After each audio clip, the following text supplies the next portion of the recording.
Bond order.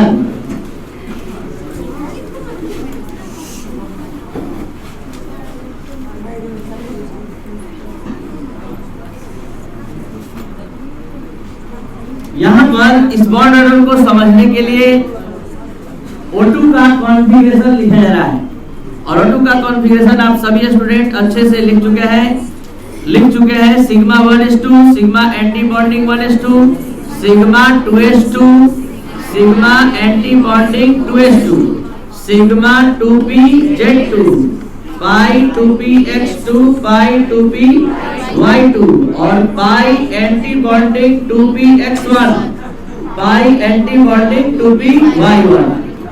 तो ये था आपका O2 का कॉन्फ़िगरेशन। हमको पढ़ना है, क्या पढ़ना है? बॉन्ड ऑर्डर के बारे में समझाना है, ध्यान दिया जाए पीछे।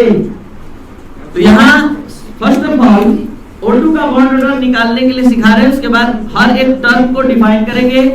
तो हमने बॉन्डिंग इलेक्ट्रॉन के लिए बताया था कि जो बिना स्टार वाला है ये बॉन्डिंग इलेक्ट्रॉन है। तो ये बॉन्डिंग इलेक्ट्रॉन यहाँ 2 ये हो गया 2, ये 4 और 6 10, यानी बॉन्डिंग इलेक्ट्रॉन हो गया 10 और एंटी बॉन्डिंग है 2 + 2 और 1 + 1, तो कितना हो गया? यानी एंटी बॉन्डिंग आ गया 6। तो यहाँ पर बॉन्ड ऑर्डर का वैल्यू आप लोग निकाले 10 - 6/2 यानी 4/2 यानी कि 2। अब जरा बोर्ड पर ध्यान दीजिए, O के आउटर ऑर्बिट में 6 इलेक्ट्रॉन होता है, दूसरे O के भी आउटर ऑर्बिट में 6 होता है। तो यहाँ पर O और O के बीच डबल बॉन्ड आया।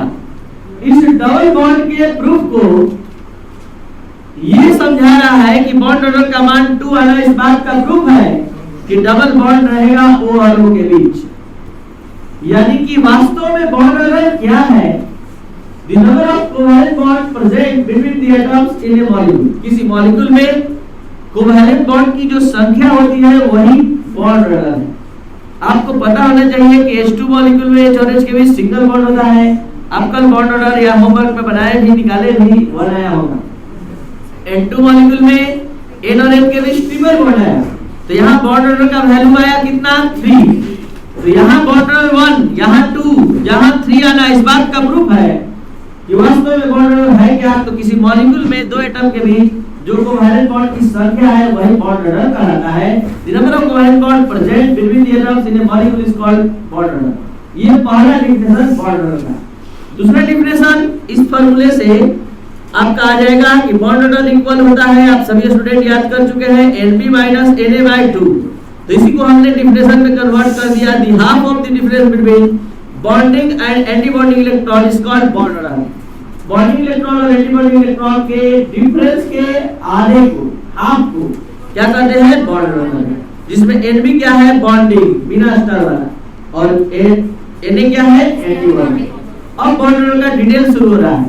अगर किसी दो एटम के बीच मतलब सिंगल कोवैलेंट बॉन्ड होगा, कहने का मतलब है कि अगर किसी मॉलिक्यूल का बॉन्ड ऑर्डर 1 आना है, मतलब नो डाउट निश्चित तौर पर उसके दो एटम के बीच सिंगल बॉन्ड है। अगर बॉन्ड ऑर्डर 2 आ रहा है तो डबल बॉन्ड है, 3 आ रहा है तो ट्रिपल बॉन्ड है। इसी को हमने लिखवाया है, if the value of bond order is 1 then single covalent bond is formed. If the value of bond order is 2 then double covalent bond is formed. 3 तो triple covalent bond is formed. और 0 the formation of molecule is not possible. आप लोग निकाल कर रहा है, homework बना है, हीलियम 2 का बॉन्ड ऑर्डर 0 आया है। 0 आना इस बात का प्रूफ है कि हीलियम और हीलियम के बीच कोई इलेक्ट्रॉन का शेयरिंग नहीं होगा, कोई बॉन्ड नहीं बनेगा। अब बात करते हैं मॉलिक्यूल। यहाँ पर H2O2 और N2 में कौन ज्यादा स्टेबल मॉलिक्यूल है? अगर कोई पूछ दे तो कॉन्सेप्ट कहता है greater is the value of bond order और higher the stability of the molecule. अभी तुरंत निकाले बॉन्ड ऑर्डर 3 आया, 2 आया, 1 है, तो सबसे ज्यादा स्टेबल कौन होगा? अपने से सोचिए, ये 3 जगह से ओवरलैपिंग करके ट्रिपल बॉन्ड का मतलब क्या समझते हैं आप लोग? 1 सिग्मा 2 पाई। 1 सिग्मा 2 पाई का मतलब 3 जगह से ओवरलैपिंग किया है, एक लिनियर और 2 रेट्रो। तो ज्यादा तोड़ने में एनर्जी कहाँ खर्च करिएगा? N2 के N और N को अलग करने में ज्यादा एनर्जी यहाँ लगेगा, उससे कम O में लगेगा, सबसे कम। तो यहाँ बॉन्ड डिसोसिएशन एनर्जी का भी बात करें, बॉन्ड तोड़ने वाली एनर्जी का बात करें तो इसमें ज्यादा लगेगा, इसमें कम, इसमें कम। स्टेबिलिटी का बात करें तो सबसे ज्यादा स्टेबल N2। तो इसी से हमने कॉन्सेप्ट लिखवा दिया, greater the value of bond और higher the stability of the molecule, जितना ज्यादा मतलब बॉन्ड का वैल्यू आएगा मॉलिक्यूल उतना ही स्टेबल होगा। इसके बाद हमने कॉन्सेप्ट लिखवाया बॉन्ड लेंथ पर, जो बहुत सारे ऑब्जेक्टिव क्वेश्चन को सॉल्व कराएगा। यानी कि बॉन्ड लेंथ अपने से आपके पास इतना नॉलेज हो चुका है कि आप थोड़ा थोड़ा सोच सकते हैं। बॉन्ड तीन प्रकार का होता है, single bond, double bond, triple bond. अगर दो एटम सिंगल बॉन्ड से जुड़े, दो एटम डबल बॉन्ड से जुड़े, दो एटम ट्रिपल बॉन्ड से जुड़े, कब एटम ज्यादा करीब आ जाएगा, एक दूसरे के ज्यादा नजदीक आ जाएगा। दो एटम मान लेते हैं ये हाइट है हमारा, तो ये सिंगल बॉन्ड बना है, और डबल बॉन्ड से बन गया, और ट्रिपल बॉन्ड से बन गया, तो कौन ज्यादा कसाव अनुभव करेगा, ज्यादा नजदीक आएगा, ट्रिपल बॉन्ड।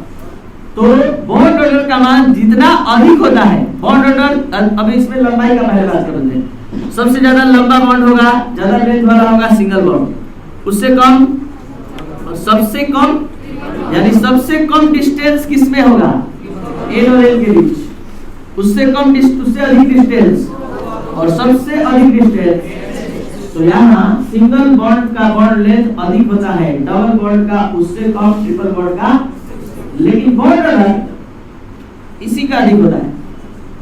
तो बॉन्ड ऑर्डर और बॉन्ड लेंथ में कैसा संबंध होगा, सीधा का कि उल्टा का, उल्टा का। इसीलिए हमने लिखवा दिया कि bond length inversely proportional to bond order, या bond order inversely proportional to.